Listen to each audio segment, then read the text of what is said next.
Hey, and welcome to Matt and Jess TV. I'm Matt Rose here with Jessica Bun Bun, and this is our reaction and review for Teacup Season 1, Episodes 5 and 6. There we go. Okay, here's the good news.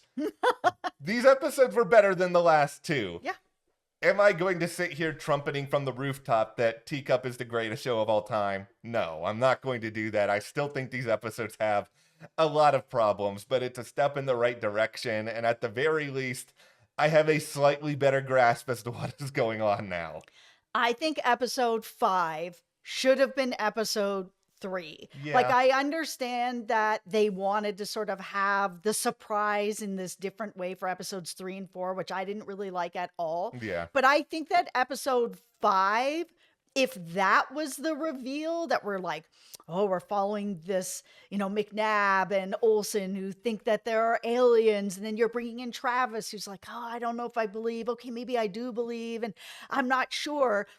Going along that story with Travis, us as the viewers, where we're kind of like, do we believe? Are these guys telling the truth? Who knows? Maybe they're crazy. Oh my God, it's actually true. yeah. I think that would have been like the really solid reveal over what we were getting with all the chaos and the rainbow transfers and everything that was going on, the big nerve center, which is now a trap. Like, Yeah. it was so confusing and it didn't make any sense, but episode 5 cleared everything up really well.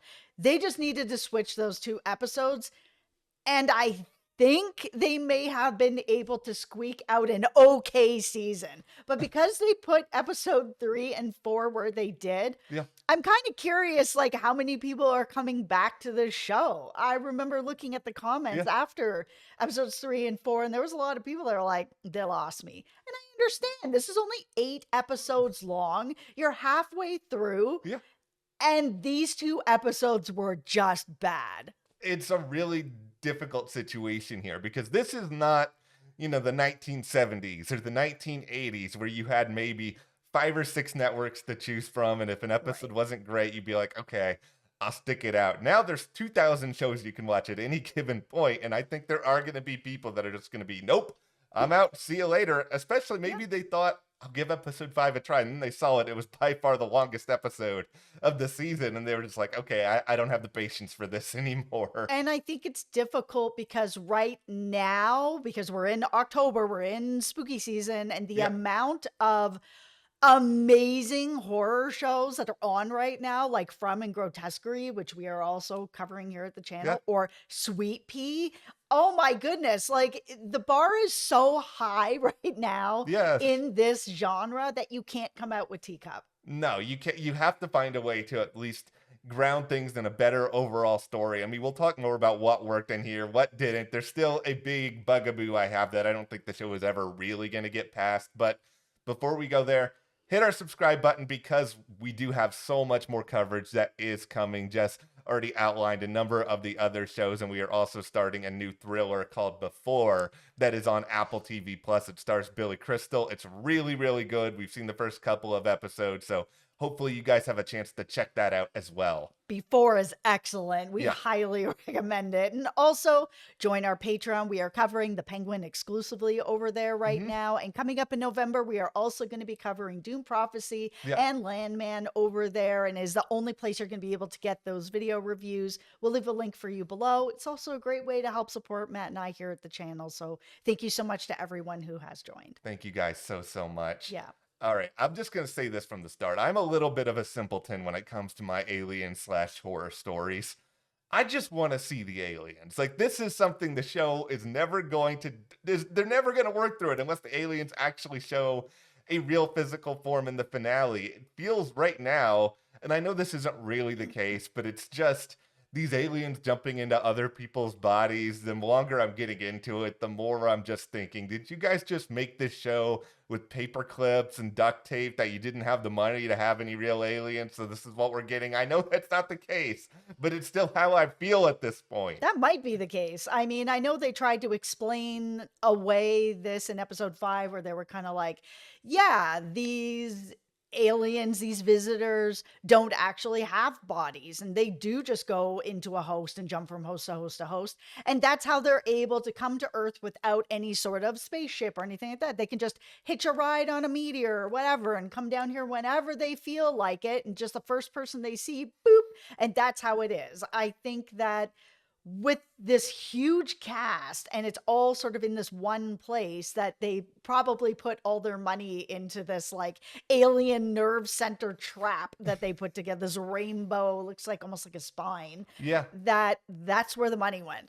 Yeah, it's clearly not in the aliens themselves, and it's just I No. want there to be more horror in a show that's classified as horror. I just don't think that there's a lot of particularly scary stuff at this point, and I think in order for there to be really, really high stakes entering these last couple of episodes, it would help so much if that is there. I mean, we do have a little bit of a mystery, but I'm not jumping out of my chair here being like, "Oh, what's going to happen?" Yeah, okay, let's talk about this mystery, Okay. because it feels very obvious who the bad visitor is in at this point. So we have this whole scene near the end where Ellen is missing, and the last time we saw the bad visitor was in Ellen. And I don't know why she just didn't look through some of the other rooms or go to the barn to find Arlo. I was kind of Yeah. like, okay, she's left alone. Her whole purpose is to get Arlo, and Arlo's like there. He's not that, it's not that hard to find him at this point, but she just goes wandering off into wherever. I'm like, okay, either this visitor isn't that bright or there's some sort of larger picture thing that's going on. I don't know. So then we end up having all the adults get together. And then it just reminded me of that film Clue, which is one of my favorite movies ever, where Colonel Mustard is like, let's all split up and go through the house and see if we can figure out if there's someone else in the house with us. And that's kind of what happened here. They all split up, and that way when they all come back together again, they have found Ellen. Ellen's like, oh, it's not in me anymore. I don't think it's in me. I don't feel it in Yeah. me anymore. Okay, well, who did it jump to then? Then you've got Arlo standing right there in the next room, because these adults are like, okay, we just have to make sure that Arlo doesn't come near us. And if one of us is the bad visitor, that they're not able to get to Arlo. Arlo is standing 20 feet away in the next room. There is nothing stopping the bad visitor from just jumping over everybody and grabbing Arlo. We heard the story that McNabb told Yeah. about what happened to his daughter and that there was no way to stop it. It's none of them. It's McNabb. He's the only adult that's left that is not accounted for, that ran out of the barn. We don't know where he is or what is going on. And there's, this real sadness that Yep. he's the guy that's been hunting them down, and that he's the last of the alien hunters, and now he's got the bad visitor in him. It has to be him. Nothing else makes sense. No, nothing else makes sense. And honestly, that's probably the most enticing option for the show moving into the finale, because now you sort of have this classic story of here is this visitor who's coming into the house with all of these people trying to protect each other. But knowing what we do about this genre, they're all going to make a series of terrible decisions. A few of them are probably going to be taken out along the way. Maybe there will be some sort of success at the end of it, but this is an actual opportunity for them to be collectively scared of something that's specific, rather than just being very paranoid that, oh, it's one of us. And then we spend, the final episodes kind of just everybody looking around each other and being like, it's you. No, it's you. It's you. And then eventually they reveal themselves. I think it's better to have it just be specific at this point. Absolutely. I mean, yeah, this cast is too big. I've been saying this since Yeah. the beginning. This cast is too big. They need to whittle this cast down. If for whatever reason they're going to actually bring the show back for a second season, this cast can't be this big. And they need to let this affair story go. It's so trash. And they just keep bringing it up Yeah. over and over and over again. Like, you have aliens and you are trapped on a farm that you cannot leave or you're going to die. Nobody cares about your affair. I feel like every time they bring it up, I just get angrier and angrier. It's just like nobody cares. I get angry just because of the idea of why this was probably put in here. And if I just had to guess, it's that they felt like the characters needed some sort of personal, grounded stake so that the show didn't get too weird and too out there. And my response to that is because the aliens threatening human civilization, I don't care if it's realistic. I don't care if it's grounded. I just want to have fun. And I think the idea of, oh, we're all in danger, we have to protect each other, like that's compelling enough that you don't need to throw in this affair storyline. That all it really seems to be doing is just making characters hate each other and serve as a distraction to like the thing that we really actually want. There is too big a cast and too much happening with this alien story that is being eaten up by this affair story that brings nothing to the show. Yeah. It brings no real tension because it's so ridiculous and it just doesn't matter when people's lives are on the line. Like it just doesn't matter. And it feels like all this time we spent with this affair could have been spent on fleshing out this alien story more. Like all we kind of learned here Yeah. is that the good alien that's in Arlo is there to be an on switch for a machine that's going to prepare for some sort of invasion. Yeah. And at that point, I'm kind of like, well, are you good then? Like you're invading another planet. Like that's not great. It doesn't really matter what your reason is.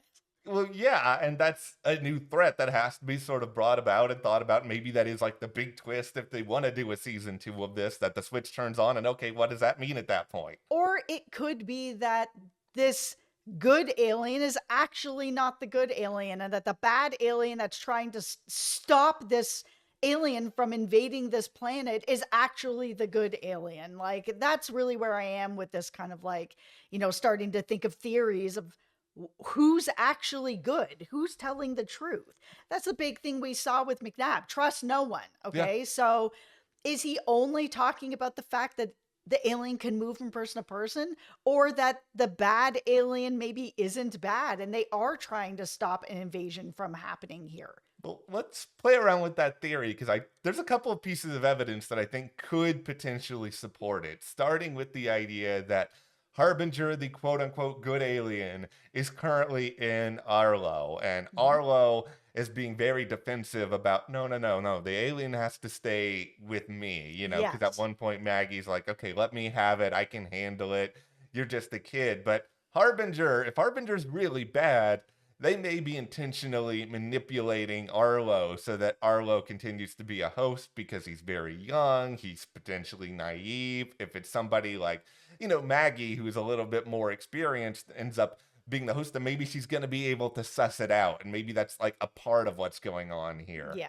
Also, we learned that the whole plan here to potentially destroy the bad alien is to just drown it. And this is very macabre in some way, but it's also hey, if you are Harbinger, the good alien, and you're just trying to get rid of the actual good alien, why not just drown somebody? Because then you get rid of a person and you also get rid of the threat. Yeah. I was wondering what was going on with Travis in this like child's pool or whatever was Yeah, going I on. I know. was like, okay, sure. Yeah, like they gave explanations as to some of the stuff that we've been seeing in the first 4 episodes, but it is kind of like you described. Why didn't we just not get this a little bit earlier? Because the confusion kind of took away from us having the ability to be scared. Yes. Okay, so with there only being just 2 episodes left and this being such a short season in the first place, like, are they really going to wrap everything up at this point? Because I feel like there's a lot more they could tell about the origin of these aliens. There's a lot more you could tell about how these people kind of handle the after effects of this, if it's even all taken care of. Okay, here's my tinfoil hat. All right. We are not going to get all the answers and we are not going to get a season 2. No one's really talking about this show the way that I thought they were going to. When I first saw this trailer, I thought this was going to be the horror hit of the season easily. And now that I'm in it and I'm seeing the reactions and people dropping off, like I can't see this show coming back. And I think they think it could come back. So I don't know how much of an answer we're really going to get. I feel like we're probably going to go into this finale. They're going to figure out McNabb has the bad alien Yeah. in him. They'll drown him in a pool, and then we'll have Arlo and the good alien start the invasion, and then wrap it up, and that'll be it. And it won't come back. And if it does come back, I don't know who's watching it besides us. I know that's kind of the thing. We're in it now, guys. We may have our issues, but we're in it Yeah, now. we're in it till the end, till the wheels fall off. We will Yeah. be here for the last 2 episodes. Yeah. If you are, we will be too. Yeah, we'll see if the wheels fall off even further in the finale. But I do think that, yeah, there's a chance we'll get some closure, but we'll get a setup here for what else is going to be coming. It's just like my biggest fear of the future, other than just like who's watching it right now, is that I know Yvonne's filming Handmaid's Tale right now, but she signed on to do something else after that, and Scott's doing Grey's Anatomy. Like, these are all people who, they're not acting like they are preparing for more Teacup. Let me just put it that way. No. But that is where we are now, coming out of episodes 5 and 6 of Teacup. Let us know in the comments what you think about it, what works, what doesn't, and hit that subscribe button so you don't miss any of our other coverage. And if you want to support us further, join our Patreon. We have a link in the description. We're covering the Penguin exclusively now. And next month, both Landman and Dune Prophecy exclusively covered there. Thank you, guys. We'll see you here next time.